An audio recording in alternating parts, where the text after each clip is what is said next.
So guys, pauwi na kami ng Pilipinas ngayong araw. And nagsobra-sobra talaga yung mga dala-dala namin. Aside pa dun sa mga pinabagahe namin. Noong May 19, yung karton.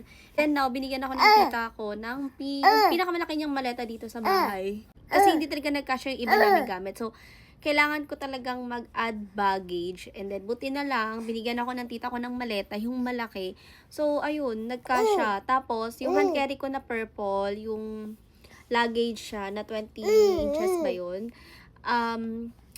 Ayun yung pinaka hand carry namin sa loob ng airplane. Tapos, meron akong backpack kasi sa gamit ng mga kids. And then, carry it. Tapos, yung solar kasi, hindi ko na siya idadalin sa loob ng mismong boarding gate. I-check-in ko na din siya para di na ako mahirapan. Actually, ngayon lang ako magta-travel ng dalawang kids yung kasama ko, tapos wala akong asawa or kasama or family na kasama. Itong bag na to, dyan nakalagay yung mga damit or food, ng mga snacks ng mga bata. And then ito yung Denny Unji. Tapos ito naman, dito nakalagay yung mga tablet nila kasi si Bill magbibit-bit niyan. So ito lang naman, tapos yung maleta na violet. So, ayun lang. Ayan.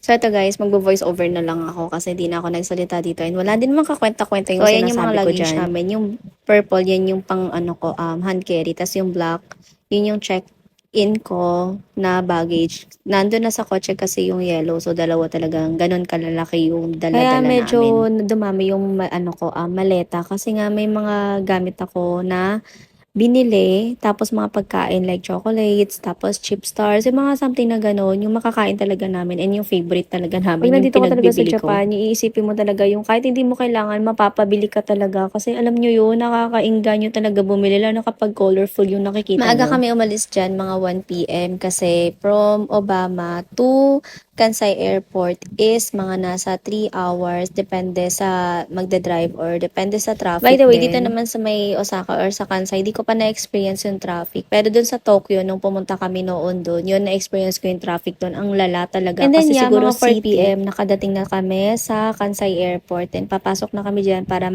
check-in ng mga bagahe. And then, pagdating talaga namin doon, ang haba na ng pila, nakakaloka talaga kasi syempre, dala ko si mga bata, si Unji, and need ko siya palitan ng diaper during that time. Kaya ang ginawa ko is, habang nakapila is doon ko pinalitan ng diaper na lang si Unji sa stroller. And then, na-survive ko naman talaga yung 4 hours na travel time sa loob ng airplane. Grabe, shock and napaproud ako sa sarili ko kasi nga nagawa ko to. And I know naman, hindi lang ako yung mommy na ganito na nagta-travel kasama yung mga bata. Syempre nakaka-proud talaga, no? Kasi akalain mo yun. Dati kasi pag nagta-travel kami, kung di ko kasama yung asawa ko, yung mga kapatid ko yung kasama ko. So may kasama ko, katulong ako sa loob ng airplane.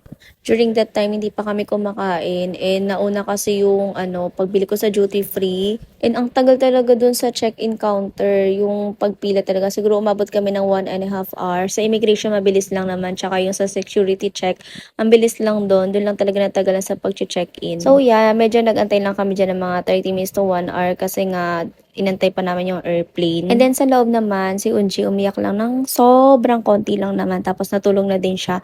Nagising siya mga malapit na kaming bumaba nun. So bago kami bumaba ng airplane, nagpunta muna ako dyan sa CR para makapag-wiwi. And then pinahawak ko si baby sa crew kasi nga hindi man pwedeng ilapag si Unji dun dahil dirty. And then bumaba na din kami dyan para kunin yung mga bagahe namin. And natutuwa ako dito kay Biol kasi napaka-friendly talaga. And yung ka-friend niya is friendly din. Kaya, dun pa lang sa Osaka Airport is nag-uusap na sila hanggang makadating dito sa Pilipinas, nag-uusap sila, nakakatuwa, pero hindi nga lang sila magkatabi ng seat. And ito yung pinaka-exciting part is yung makita ko na yung asawa ko kasi after 1 month, nagkita na din kami and nakakamiss talaga. Siya na yung nagsundo sa amin sa airport. Sabi ko nga magagarab na lang kami pero ayaw niya. Gusto niya siya talaga magsundo. So sweet, diba? And then pagdating sa bahay, kumain lang kami ng mabilis ni Bel kasi nakakagutom. Kaya ayun, mabilisang kain lang talaga kami magnanay. Then after namin kumain dyan, nauna na ako matulog sa kanila. Kasi nakakaantok na. So ayun lang. Thank you for watching.